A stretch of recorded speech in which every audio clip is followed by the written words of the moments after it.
दिनों से चली आ रही इस कक्षा में तत्वार सूत्र की जो व्याख्या आचार्य पूज्यपाद स्वामी महाराज ने सर्वार सिद्धि में की है, उसका विशद वर्णन हम देख रहे हैं।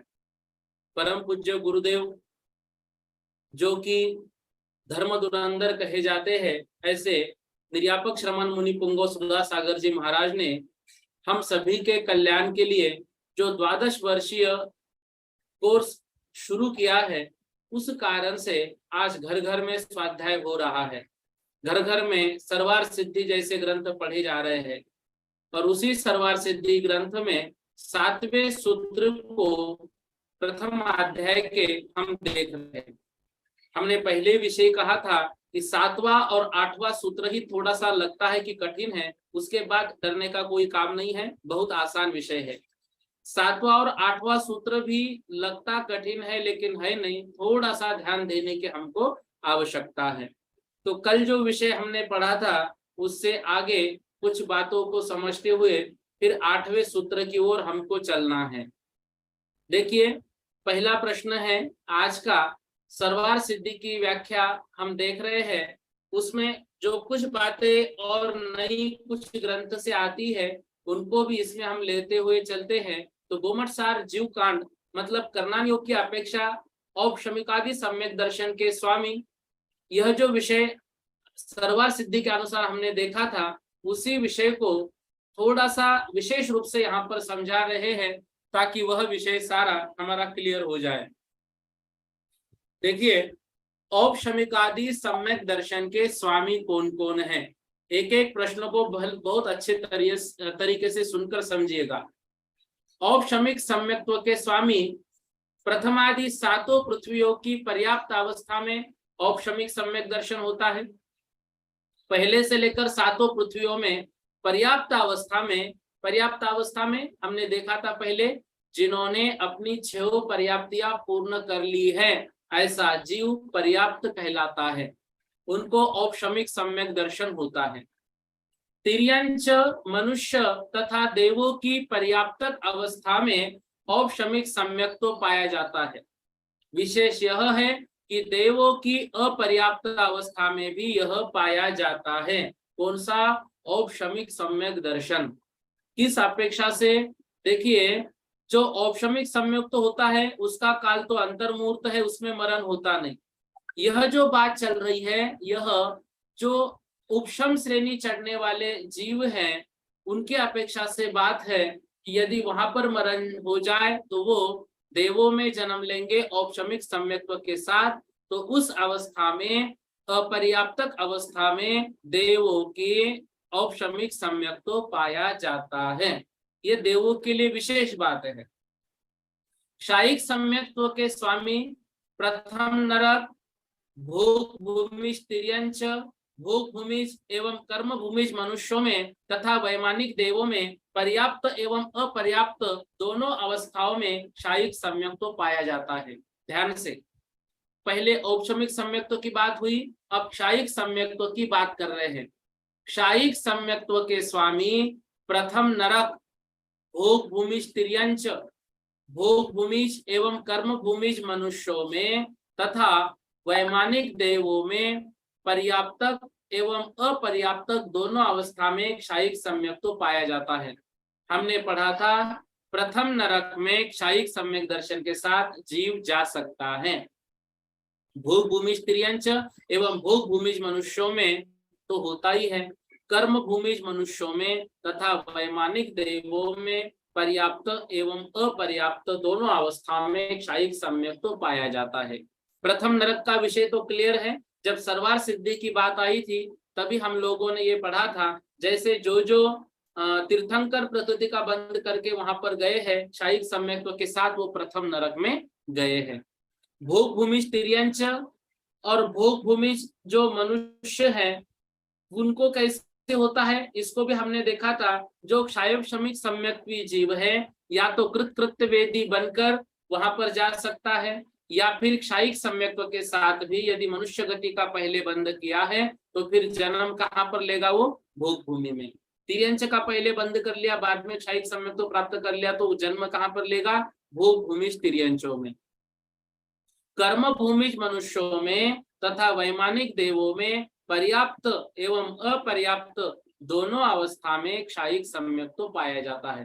कर्म भूमिज मनुष्यों में भी हमने देखा ना, जो मान लो तीर्थंकर स्वामी ही लीजिए जन्म लेंगे तो क्षायिक सम्यक्त्व के साथ ही लेंगे।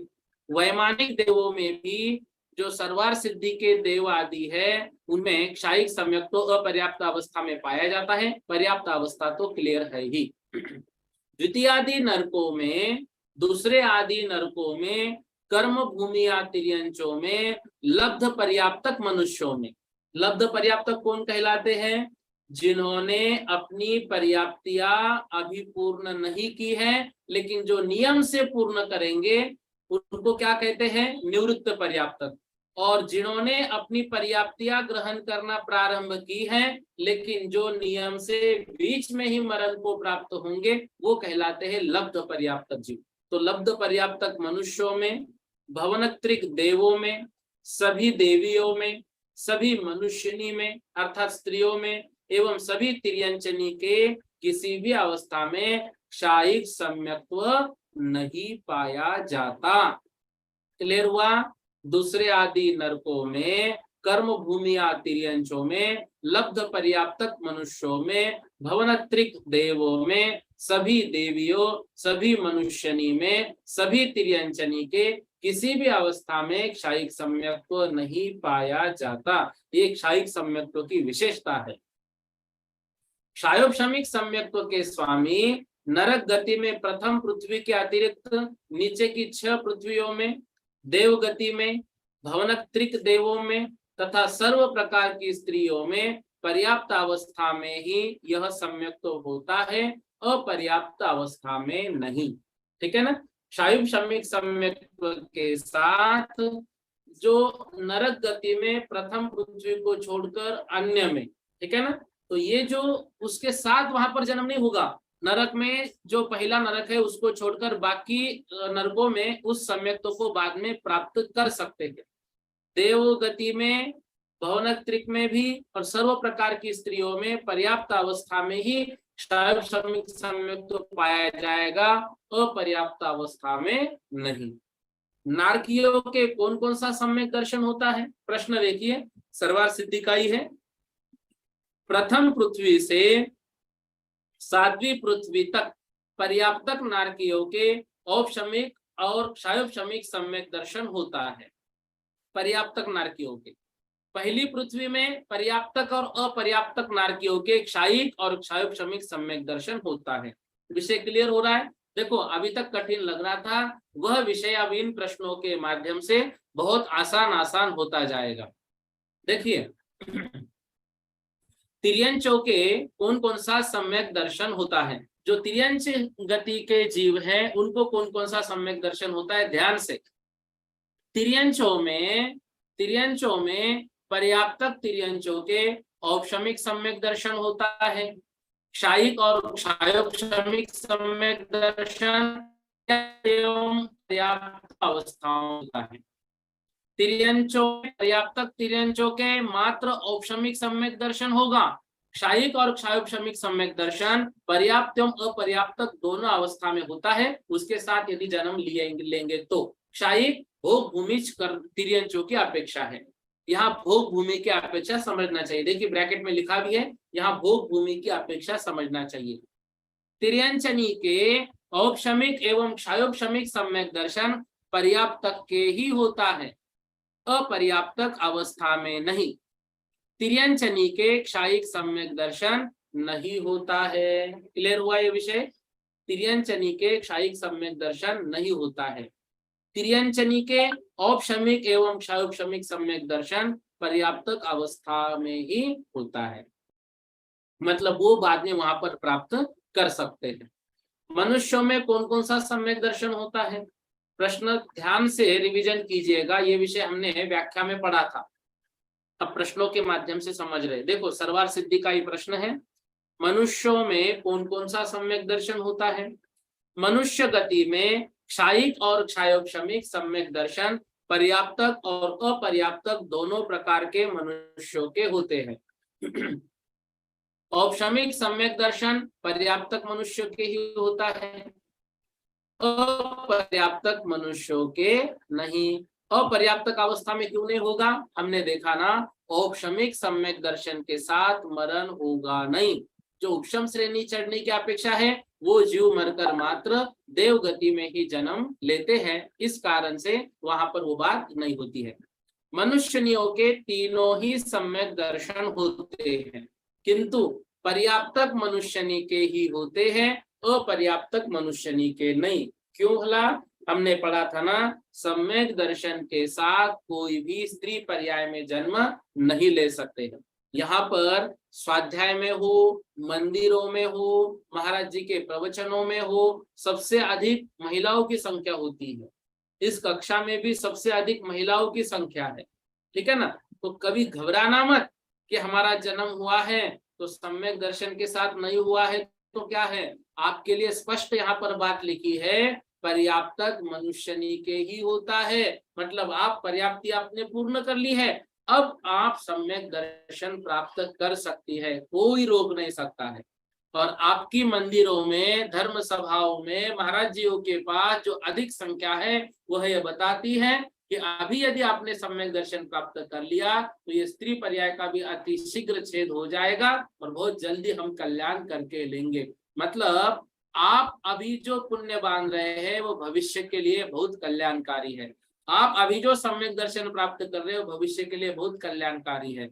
और जो मनुष्य बनने के बाद भी, पुरुष जन्म लेने के बाद भी मंदिर भी नहीं जा रहे हैं, इतनी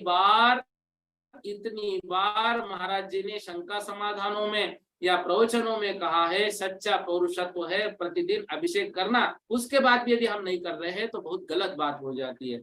हमारा कर्तव्य है प्रतिदिन अभिषेक करना, महिलाओं का कर्तव्य है प्रतिदिन गंधोदक लेना, पूजन करना और सम्यक दर्शन प्राप्त करना ही करना है, ठीक है। इसी हेतु से तो 12 वर्षीय स्वाध्याय शुरू हुआ है, ठीक है ना। देखो अब देवों में कौन कौन सा सम्यक दर्शन हो,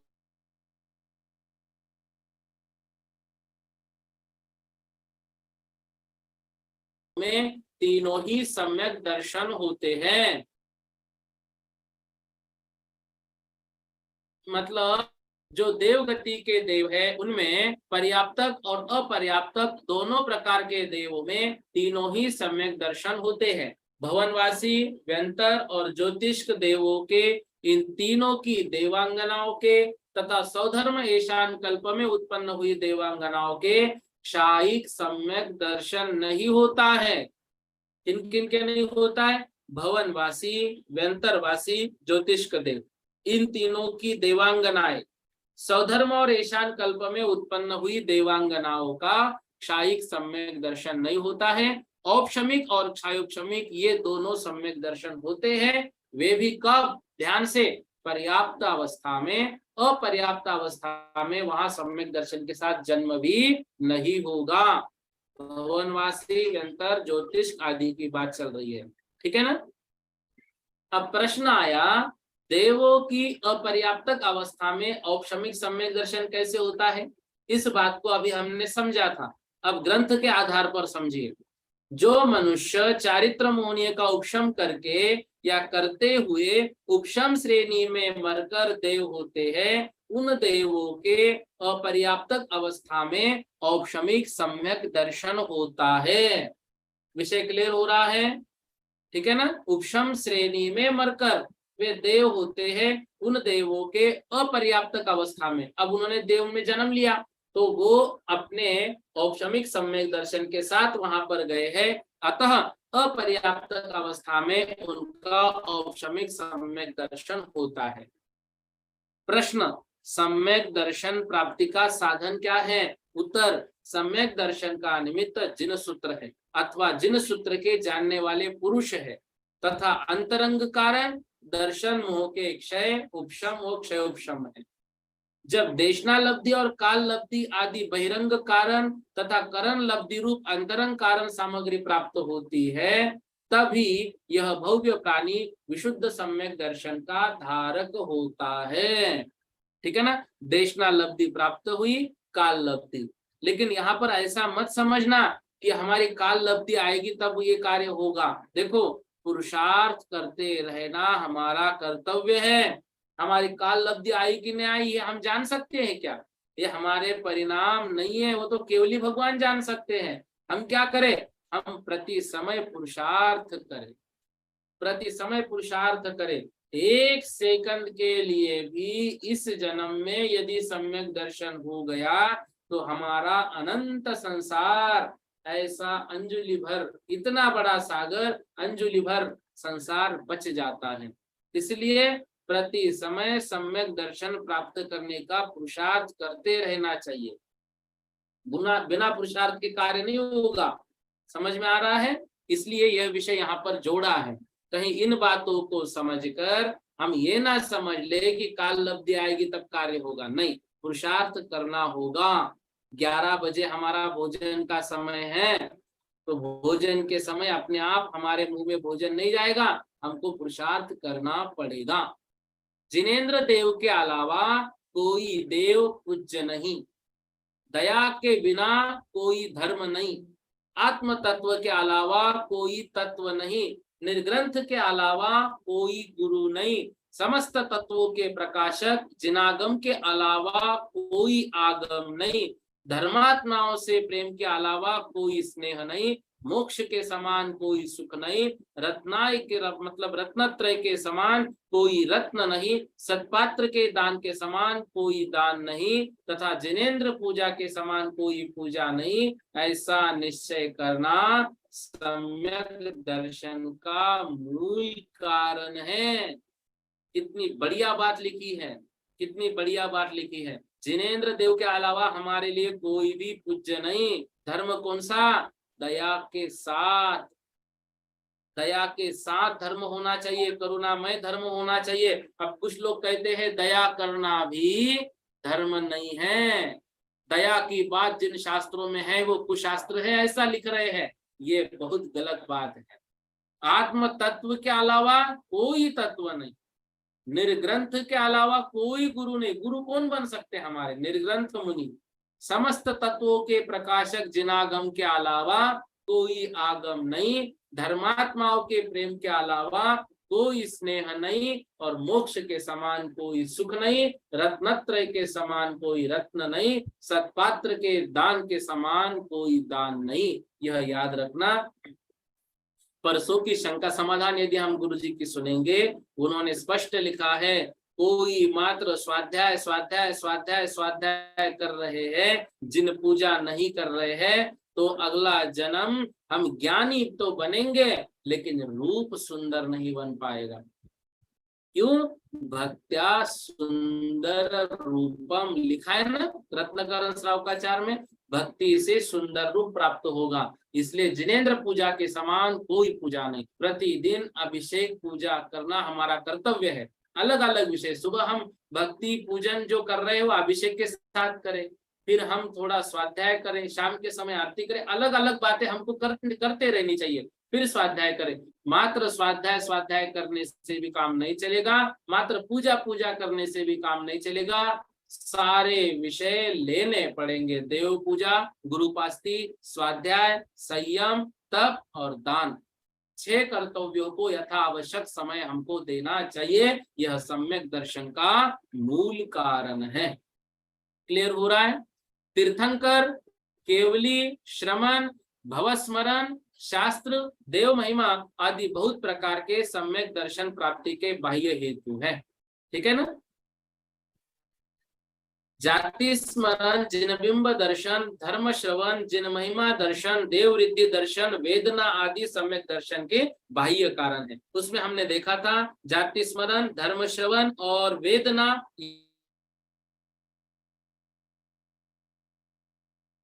जिन महिमा दर्शन, जिन बिंब दर्शन, धर्म श्रवण, ये मनुष्यों के और तिर्यंचों के क्या है, ये बहिरंग कारण है। क्या है ये? बहिरंग कारण है। अब देखो नारकियों में सम्यक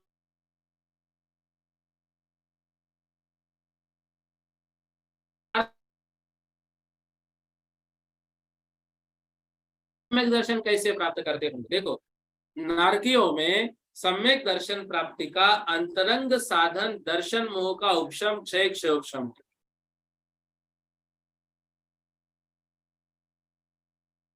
मनुष्य गति,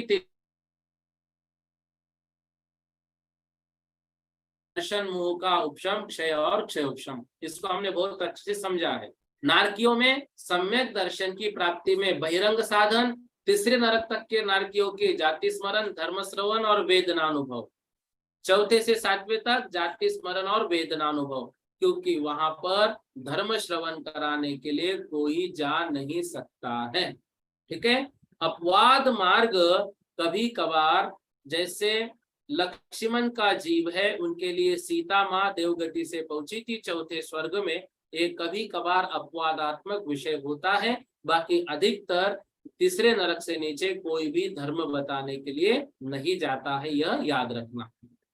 प्रश्न, सभी नारकियों को जाति स्मरण होता है अतः सभी के सम्यक दर्शन मानना चाहिए।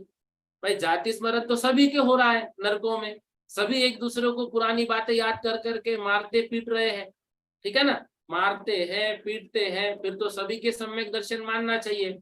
उत्तर दे रहे हैं यह कोई दोष नहीं है, क्योंकि सामान्य रूप से भवस्मरण के द्वारा सम्यक्त्व की उत्पत्ति नहीं होती। ध्यान से, सामान्य रूप से भवस्मरण के द्वारा सम्यक्त्व की उत्पत्ति नहीं होती। देखो इस संसार में रहते हुए बहुत बार हमको ऐसा लगता है इस जगह पर हम पहले कभी आकर गए हैं, लगता है कि नहीं लगता? बहुत बार ऐसा महसूस होता है, अरे यहाँ तो हम आकर गए हैं, ये तो हम देखा हुआ, यहाँ पर ये ऐसा है, ये क्या है? यह कहीं ना कहीं हमारा जाति स्मरण है, होता है। इस जन्म में हम मना नहीं कर सकते कि हमें जाति स्मरण नहीं होता है, हो सकता है और बहुत बार हुआ भी होगा, लेकिन जाति स्मरण होना मात्र उससे सम्यक्त्व की उत्पत्ति नहीं होती है। किंतु धर्म वृद्धि से पूर्व भव में किए गए अनुष्ठानों की विफलता के दर्शन से ही प्रथम सम्यक्त्व की उत्पत्ति का कारणत्व इष्ट है। भाई पहले जन्म के कुछ अनुष्ठान याद आए, मैंने इतने अनुष्ठान विधान पूजा की थी, उसके बाद भी मुझे विफलता मिली कि मैंने नरक में जन्म लिया, ऐसा क्यों हुआ? फिर हमारी कुछ गलतियां हमको याद आ गई, तब सम्यक्त्व की उत्पत्ति का कारण इष्ट है, मात्र जाति स्मरण इष्ट नहीं।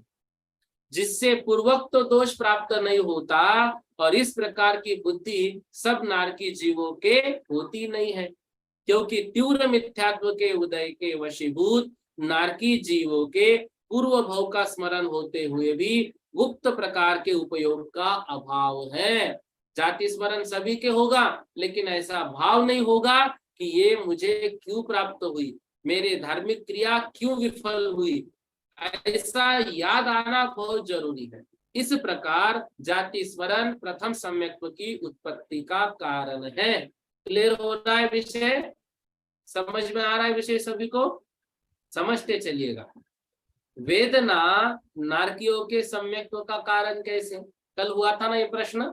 वेदना मनुष्यों को भी होती है, तिर्यंचों को भी होती है, फिर नारकियों को ही क्यों कारण दिया? देखो यद्यपि वेदना सामान्य सम्यक्त्व उत्पत्ति में कारण नहीं है, किंतु जिन जीवों के ऐसा उपयोग होता है कि अमुक वेदना अमुक मिथ्यात्व के कारण अमुक असंयम उत्पन्न हुई है, उन्हीं जीवों की वेदना सम्यक उत्पत्ति का कारण होती है। वैसे तो वेदना नरकों में सभी को है, फिर हम सभी को सम्यक दर्शन माने क्या? नहीं नहीं, वो जब ये दिमाग लगाएंगे कि इस मिथ्यात्व के कारण मुझे वेदना मिल रही है, ये मैंने नहीं करना चाहिए था, तब सम्यक उत्पत्ति में कारण बन सकता है। अन्य जीवों की वेदना नरकों में सम्यक उत्पत्ति का कारण नहीं होती, क्योंकि उसमें उक्त प्रकार के उपयोग का अभाव होता है।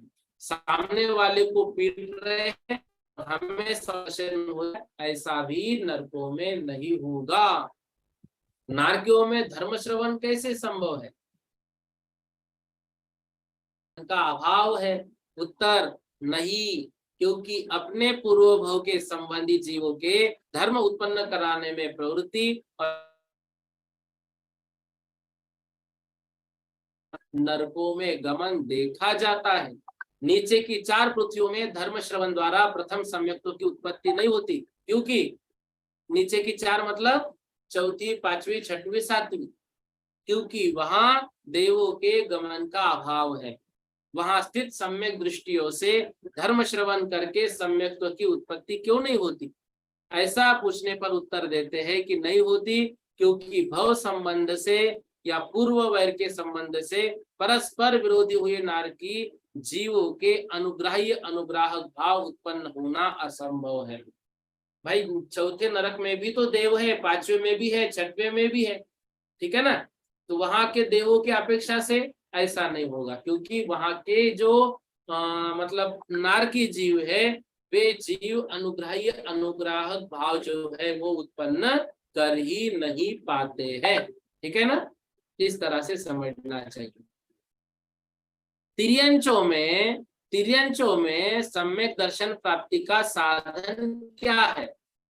उत्तर दे रहे हैं, तिर्यंचों में कितने ही तिर्यंच जीव प्रतिबोध से और कितने ही स्वभाव से भी प्रथमोपशम और वेदक सम्यक मतलब क्षमिक सम्यक तो ग्रहण करते हैं। इसके अतिरिक्त कोई सुख दुख को देखकर उत्पन्न हुए जाति स्मरण से, कितने ही जिनबिंब दर्शन से प्रथमोपशम और वेदक सम्यक तो ग्रहण करते हैं। तिर्यंचों में कोई जाति स्मरण, कोई धर्म श्रवण और कोई जिनबिंब दर्शन से सम्यक उत्पन्न करते हैं। ये हमने सर्वार्थ सिद्धि में पढ़ा। मनुष्यों में सम्यक दर्शन प्राप्ति का साधन क्या है? कर्म भूमि में कोई मनुष्य प्रतिबोधन से, किसी के उपदेश से, कोई स्वभाव से, कितने ही बहुत प्रकार के सुख दुख को देखकर उत्पन्न हुए जाति स्मरण से, कितने ही भगवान की कल्याणक आदि रूप महिमा के दर्शन से, एवं कितने ही जिनबिंब के दर्शन से सम्यक दर्शन प्राप्त करते हैं। तिर्यंचों के समान मनुष्यों में जानना चाहिए, अर्थात जाति स्मरण, धर्म श्रवण, जिनबिंब दर्शन। इससे मनुष्यों के सम्यक दर्शन उत्पन्न होता है। भोग भूमि में कोई जाति स्मरण से, कोई देवों के प्रतिबोध से तथा कोई चारण मुनि आदि के सदुपदेश से सम्यक्त्व ग्रहण करते हैं, ऐसा याद रखना। मनुष्यों में जिन महिमा दर्शन को सम्यक दर्शन का कारण क्यों नहीं कहा है? यह प्रश्न देखो ध्यान से, यह कोई दोष नहीं है, क्योंकि जिन महिमा दर्शन का जिनबिंब दर्शन में अंतर्भाव हो जाता है, अलग से लेने की आवश्यकता नहीं है। जिन बिंब दर्शन है उसी में जिन महिमा दर्शन इंक्लूड हो गया। अथवा मिथ्या दृष्टि मनुष्यों के आकाश में गमन करने की शक्ति न होने से उनके चतुर्विद देव निकायों के द्वारा किए जाने वाले नंदीश्वर द्वीपवर्ती जिनेन्द्र प्रतिमाओं के महामहोत्सव का देखना असंभव है, इसलिए जिन महिमा दर्शन रूप कारण का अभाव है। या देखना संभव नहीं है लिखा है, ये तो असंभव है, ये बात क्लियर है, समझ में आ रहा है ना? किंतु मेरू पर्वत पर किए जाने वाले जिनेन्द्र महोत्सव को विद्याधर मिथ्या दृष्टि देखते हैं, इसलिए उपर्युक्त अर्थ नहीं कहना चाहिए, ऐसा कितना आचार्य कहते हैं। अतएव पूर्वोक्त अर्थ ही ग्रहण करना चाहिए। पूर्वोक्त मतलब जो पहले कहा, कौन सा? कि जिन महिमा दर्शन का जिनबिंब दर्शन में अंतर्भाव हो जाता है, क्योंकि विद्याधर भी मनुष्यों में ही आते हैं, बस वो विद्याओं के स्वामी होते हैं, ठीक है ना? मनुष्यों में सम्यक्त्व की उत्पत्ति के कारणों में ऋषियों एवं तीर्थ क्षेत्रों के दर्शनों का निर्देश क्यों नहीं किया? देखो ध्यान से, लब्धि संपन्न ऋषियों के दर्शन का भी जिनबिंब दर्शन में ही अंतर्भाव हो जाता है। जो लब्धि संपन्न ऋषि महाराज है वे जिन बिंब दर्शन में ही उनका अंतर्भाव हो जाता है। उर्जंत पर्वत तथा चंपापुर व पावापुर आदि के दर्शन का भी जिन बिंबों के दर्शन, जिन भगवान के निर्वाण गमन के कथन के बिना प्रथम सम्यक्त ग्रहण नहीं है। उनका जिन बिंब दर्शन में ही जो है वो उसको लिया जाता है, उसमें वो इंक्लूड हो जाते हैं, उसमें वो सहभाग उनका है। देवों में सम्यक उत्पत्ति के कौन कौन से कारण हैं, विषय ध्यान से समझिए। भवन त्रिक एवं स्वधर्म से सहस्रार स्वर्ग तक के देवों में सम्यक प्राप्ति के कारण जिन महिमा दर्शन, धर्म श्रवण, जाति स्मरण एवं देववृत्ति दर्शन, ये 4 कारण। आनत आदि 4 स्वर्ग तक के देवों में देववृत्ति दर्शन को छोड़कर शेष 3 कारण है। ये हमने कल समझा ना, क्योंकि उनको दूसरे देवों को देखकर आश्चर्य नहीं होता है। नवग्रह में जिन महिमा दर्शन को छोड़कर शेष 2 कारण है, क्योंकि वो नीचे जिन महिमा देखने आते नहीं है। अनुदिश व अनुत्तर विमानों में सभी सम्यक दृष्टि ही उत्पन्न होते हैं, अतः इनमें सम्यक तो प्राप्ति का कोई कारण नहीं है। सम्यक तो प्राप्ति का कोई कारण नहीं है। क्यों नहीं है? ऑलरेडी सम्यक दर्शन से सहित है, ठीक है ना, इसलिए आप सम्यक तो क्या प्राप्त करेंगे। समझ रहे हैं? विषय को थोड़ा व्यवस्थित से हमें समझ कर लेना है। देखो, देवों में जिन बिंब दर्शन सम्यक दर्शन का कारण क्यों नहीं था, कोई बात पूछ रहे हैं, तो कोई दोष नहीं है। ये हमने कल भी देखा था। जिन बिंब दर्शन का जिन महिमा दर्शन में ही अंतर्भाव हो जाता है, कारण जिन बिंब के बिना जिन महिमा उत्पत्ति नहीं बनती है।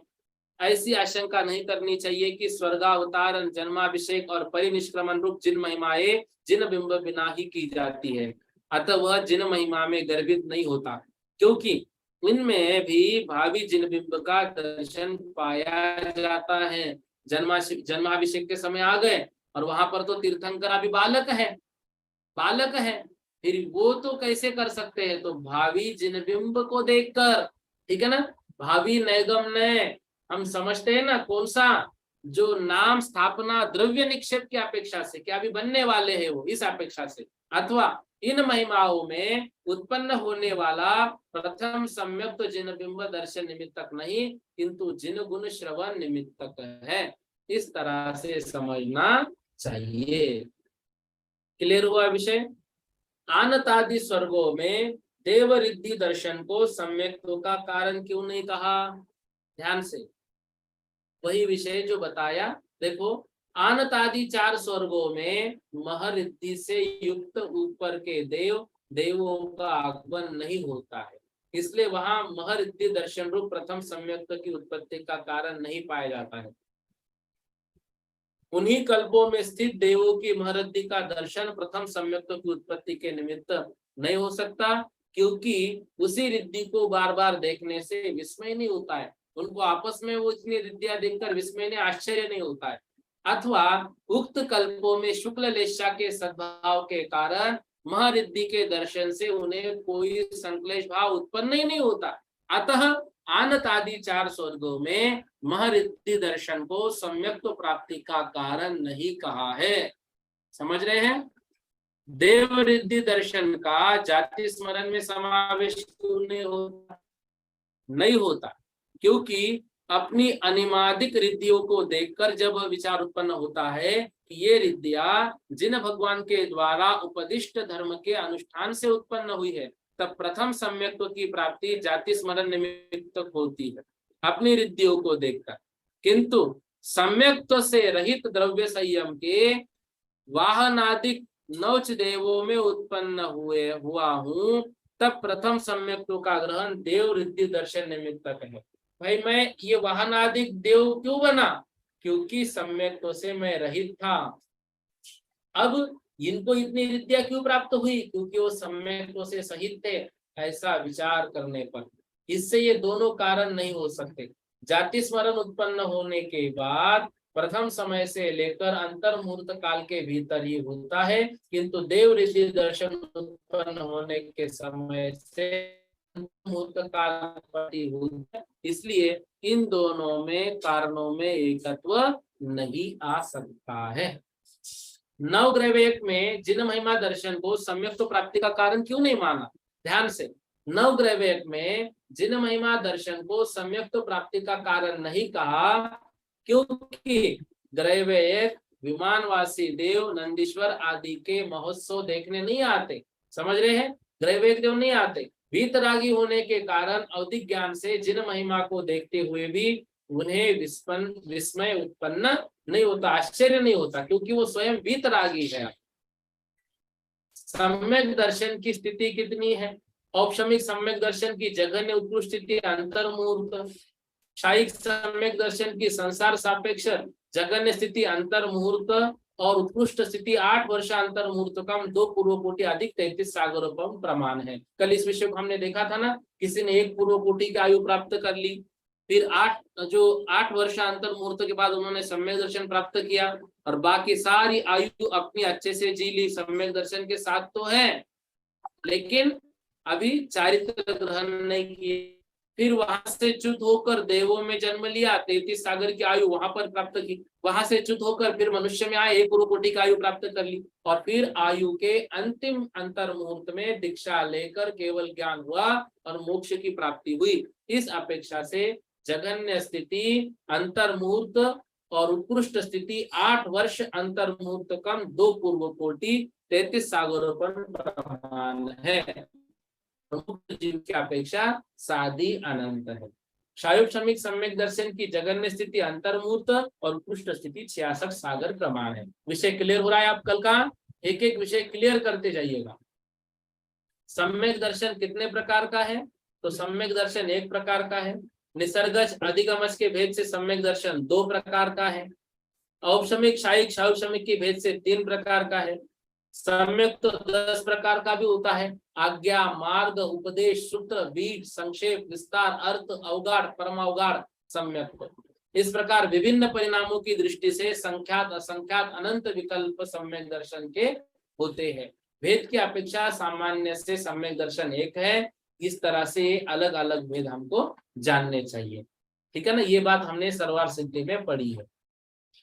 साध्य और साधन के भेद से सम्यक तो 2 प्रकार का कहा गया है। उपशम और मिश्र के 2 सम्यक के साधन माने गए हैं। मुक्ति का साक्षात देने वाला क्षायिक सम्यक तो साध्य कहा है। सराग सम्यक और वितराग सम्यक की अपेक्षा सम्यक 2 प्रकार का होता है। समझ में आया? ये विषय हमने अभी तक पढ़ा। अब इस महत्वपूर्ण सूत्र को हम शुरू करते हैं, सत संख्या वाले सूत्र पर। इसमें हम कुछ दिन बिताएंगे इसी सूत्र में, लेकिन सर्वार सिद्धि का पूर्ण वर्णन बहुत विस्तार से भी नहीं और बहुत संक्षेप से भी नहीं, ऐसा समझेंगे, क्योंकि बहुत सारी बातें इस सूत्र के माध्यम से आचार्य महाराज ने लिखी है। ठीक है, उन बातों को ग्रंथ में देखकर डर मत जाना, बहुत आसानी से हम सत संख्या क्षेत्र स्पर्शन कालांतर भावाल्प बहुत्वेश्च, सूत्र बोलकर प्रैक्टिस कीजिएगा। सत संख्या क्षेत्र स्पर्शन कालांतर भावाल्प बहुत्वेश्च। सत संख्या क्षेत्र स्पर्शन काल अंतर भाव अल्प बहु, अर्थात सत संख्या क्षेत्र स्पर्शन काल अंतर भाव और अल्प बहुत्व के द्वारा भी पदार्थों का अधिगम होता है। सत वस्तु के अस्तित्व को सत कहते हैं। संख्या वस्तु के परिमाण का निश्चय करना संख्या है। क्षेत्र वस्तु के वर्तमान काल के निवास स्थान को क्षेत्र कहते हैं। स्पर्शन वस्तु के त्रिकाल संबंधी निवास स्थान को स्पर्शन कहते हैं। काल किसी क्षेत्र में स्थित वस्तु के समय की मर्यादा का निश्चय करना काल है। अंतर विरह काल को अंतर कहते हैं। भाव औपशमिक आदि परिणामों को भाव कहते हैं। अल्प बहुत्व परस्पर हीनादिकता का ज्ञान कराना अल्प बहुत्व है। समझिए, सत सत मतलब क्या? वस्तु का अस्तित्व। सम्यक दर्शन अस्तित्व है उसका। सम्यक दर्शन का अस्तित्व है क्या? नहीं है, है। सम्यक दर्शन से मिलने वाले सुखों को हमने देखा है। ठीक है, सम्यक दर्शन का अस्तित्व है।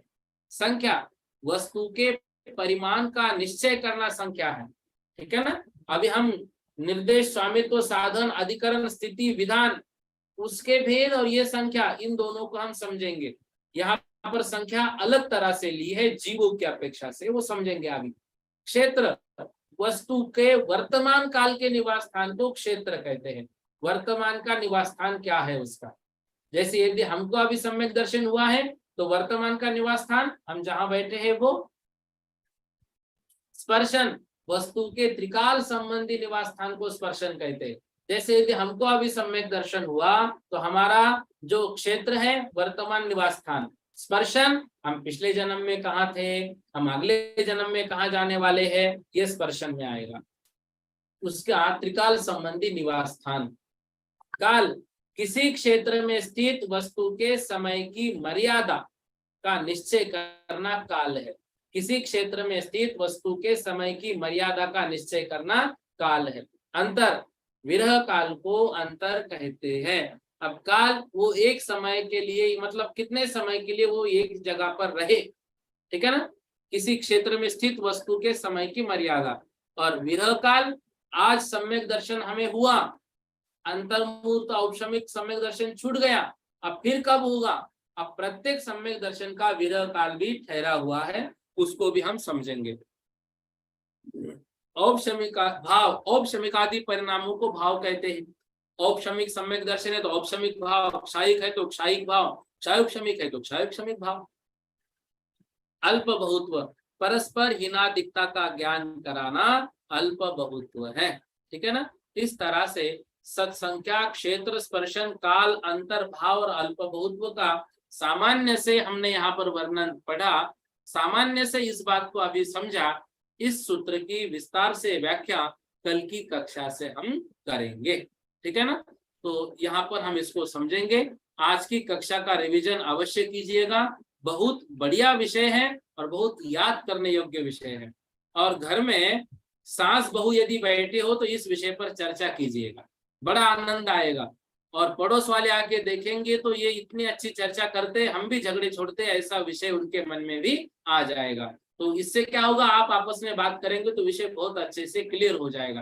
तो आपस में इन विषयों को चर्चा करते हुए ही आधा एक घंटा हमें चर्चा करनी है। स्वाध्याय का स्वाध्याय भी होता है, शुभ भाव भी बने रहते हैं और हमारा जो आचरण है वो भी अच्छा बनता जाता है और बाह्य लोगों को संदेश भी इसका अच्छा जाता है। इतना आज हम पढ़ लेते हैं।